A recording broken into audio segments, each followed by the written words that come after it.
जी, ख़वार नईम हाशमी साहब, आप ये बताइएगा कि आपको अपने वालिद की फ़िल्में कुछ याद है, कुछ यादगार रह गई?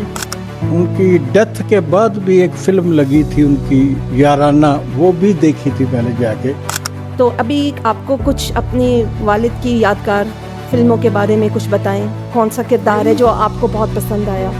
पंजाबी फिल्मों में आखिरी उम्र में, इंतहाई बुढ़ापे में, इंतहाई लागरपन में जो रोल उन्होंने बनारसी ठग में किया है, बनारसी ठग में हीरो हो सुल्तान राय और विलन दुबला पतला बूढ़ा आदमी नईम हाशमी, और दोनों के दरमियान डायलॉग बाजी, ऊंची आवाज़ में बोलना।